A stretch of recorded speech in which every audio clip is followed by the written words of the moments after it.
কোন গোপনে মন ভেসেছে ধারাবাহিকের আজকের পর্বে আপনারা দেখবেন অনি শ্যামলীকে নিয়ে দীপক আর আলোক সরেনকে হাতে নাতে ধরতে নিয়ে যেতে চায় না।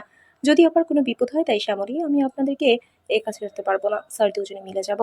এদিকে আলোকের চেলা এসে বলে আমি যে টোপ দিয়েছি সেটা সে অনি শ্যামলী খেয়েছে, খুশি হয়েছে না, কিছু টাকা দেয়। অলোক দীপক বলে আমি নিজে গিয়ে ওদের দুজনকে শেষ করে আসবো, আমাকে ধরতে আসছে ওরা। এদিকে অনি শ্যামলী বের হয়ে যায় বাড়ি যাওয়ার জন্য, গিয়ে দেখে সব মাতাল বসে মদ খাচ্ছে। অনি এসব দেখে চলে যেতে চায়, শ্যামলী ধরে রাখে, বলে কিছু সময় পর ওরা আসবে। অনি বলে ফোনগুলো ঠিক করে রেখেছো তো, ভিডিও করতে হবে। এদিকে রোহিণী কোনো মতে ফোন করে পাচ্ছে না অনি শ্যামলী অনিকে। মন্দারকে বলে আমার দাদা বৌদিকে বাড়িতে ফিরিয়ে এনে দাও। এদিকে বাড়ি চলে এসেছে দীপক আর আলোক, তাদের লোকজন এসে সবাইকে বের করে দিয়ে অনেকে মাথায় আঘাত করে শ্যামলীকে অজ্ঞান করে নিয়ে চলে যায় আর অনেকে নদীতে ফেলে দিতে বললে এদিকে দীপকের ডেরায় শ্যামলীর জ্ঞান ফিরলে অনির কাছে যেতে চায় আর আলোকের লোকেরা বাধা দেয়। এদিকে অনির জ্ঞান ফিরলে দীপকের সব গুন্ডাদেরকে মেরে মাথায় বন্দুক ধরে আস্তানে নিয়ে যেতে বলে অনি। কি হবে এবার সবটা জানতে সাথেই থাকুন বন্ধুরা।